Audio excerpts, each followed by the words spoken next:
2010ची Mahindra Bolero माझे मित्र आहेत देसाई साहेब, त्यांची गाडी आहे. गाडी खरोखर सुंदर आहे म्हणून कामाला घेतल्या, जेणेकरून तिचा टाईप बदलायचा आहे. आता हिला मी BS6चं बसवणार आहे सगळं, म्हणजे 2 पुढचे फेंडर, एक बोनेट, 2 हेडलाईट, पुढची जाळी, रेडिएटर, क्रॉस मेंबर, वरच्या खालचं सगळं सस्पेन्शन करणार पूर्ण. आणि या गाडीला एक नवीन लुक देणार आहे. आता हा पांढरा कलर आहे, त्याला मी पांढराच कलर करणार, पण पर्ल व्हाईट करणार. आणि पर्ल व्हाईट करून संपूर्ण वायरिंग नवीन करून सर्व मागचं पुगचं सस्पेन्शन, ब्रेकचं काम, क्लचचं काम, जे काय असेल ते. गेअरबॉक्स आता उघडलायच, गेअरबॉक्सचं काम चालू आहे.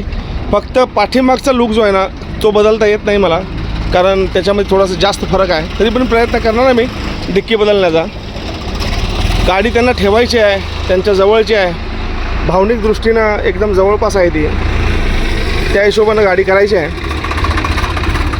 बघूया, डॅशबोर्ड पण बदलायचा विचार चालू आहे. जर बसलं परफेक्ट बसणार, सोडा सगळ्यांची बॉडी एकच आहे, त्या बसलं तर मी नक्कीच करणार आहे. ह्या सीटांना सगळ्या रिपेअर करणे, परत वरचा टॉप चेंज करणे. आणि पैशाची काळजी नाही आहे, कारण पैसे खर्च करण्यासाठी तयार आहेत म्हणून काम घेतलं आहे हातात. आणि गाडीत जास्त सडासडी नाही आहे.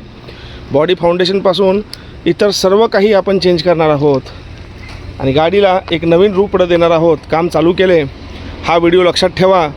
आता काम करताना ही सगळे पार्ट फिटिंग झाल्यावर तुम्हाला व्हिडिओ बनवून टाकेन.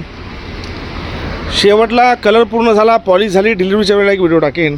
या गाडीवरती खूप मेहनत करायची आहे, बघूया कितपत होते.